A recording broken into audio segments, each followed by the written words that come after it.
Can't you see the New Year's resolutions? Try this technique. In a bid to get more active in 2022, I made an appointment with a trainer earlier this month. He shared some insight into his experiences in the new year, including his clients' new goals. January is a crazy month for me. Everyone makes their resolutions to get fit, so it's a busy time, he says. The thing is it all dies down by early March. I know what he means. That's the thing about resolutions. They're set on January 1st and often forgotten before spring. If anything, resolutions have been proven year after year to not work. One of the reasons this happens, according to Lifehack.org contributor Steve Errey, is that too often, resolutions are decided upon by looking at other people's expectations or by reading a magazine that tells you how to get fit by summer. Stop smoking. Start exercising. Eat healthily. More work-life balance. These all sound good on the surface, Errey explains, but says typically a resolution is based on what you think you should be doing, rather than what you really want to be doing. Setting more realistic goals with more appropriate timelines can help you avoid the overwhelming, year-long commitment that tends to cause so many to give up. Here are some recommendations for goal setting and why I believe resolutions are never the answer. To achieve success, you have to make the goal reachable and connected to what you value.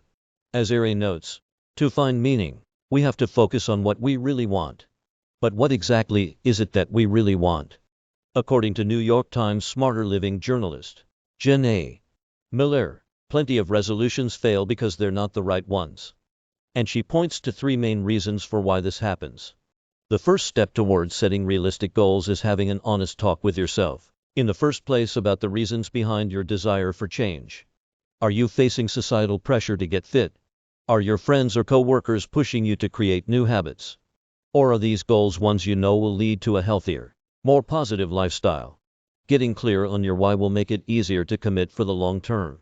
I want to be honest here. 2021 has been an especially tough year for many of us.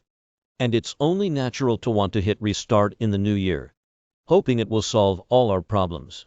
But this also makes it more likely that we'll try to go full steam ahead and end up sabotaging our efforts. The Biggest Loser coach Erica Lugo understands the importance of setting goals. She tells the Today Show on NBC that considering smaller goals makes it easier for people to fulfill them. Too often, I hear people talk about how they're going to eat perfect and train every day. But it's not doable because it's too far off anything they're currently doing. She says, a smarter approach, she notes, is to plan ahead. Say your goal is to exercise more this coming year. A more realistic promise is to pick 3 days out of the week you'll commit to working out. But also think of your peak physical hours and then organize your schedule accordingly. It's no coincidence that successful people follow schedules, says American professional bodybuilder Steve Cook. A schedule allows you to create habits, he says. And habits, he explains, are important because there's something that no longer takes self-control to complete. I've been fortunate enough to count on a personal trainer who not only pushes me, but also motivates me to be okay with just trying my best. If my push UPS or pull UPS aren't in perfect form, he gently nudges me in the right direction. You got this. You're doing great. As a recovering perfectionist, I get the allure of wanting to excel at anything new I start. But the truth is change is hard, and feeling overconfident doesn't do us any favors.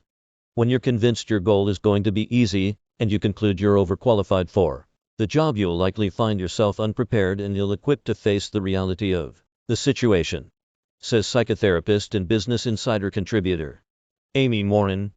Her recommendation: acknowledge that it's tough to delay gratification and push yourself when you're tired. Saying it's going to be difficult to stay on track doesn't mean you're weak. It means you're being realistic. Here is my problem with resolutions. They don't actually cause us to really change our habits. We're so focused on one specific result that we fail to address the underlying thinking that led to unhealthy habits. For me, before beginning a new goal, I like to take some time away and reflect on my big picture. To live a more balanced, meaningful life, the changes I want to make should align with my values, first and foremost. One final point: the only constant in life is unpredictability, which goes hand in hand with the ongoing coronavirus pandemic. How many resolutions were made and then derailed?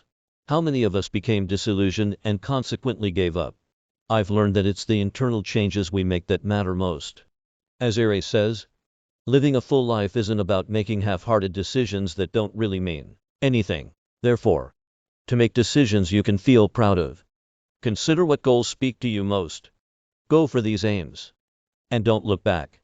Atakin Tank is the founder of JotForm, a popular online form builder. Established in 2006, JotForm allows customizable data collection for enhanced lead generation, survey distribution, payment collections, and more.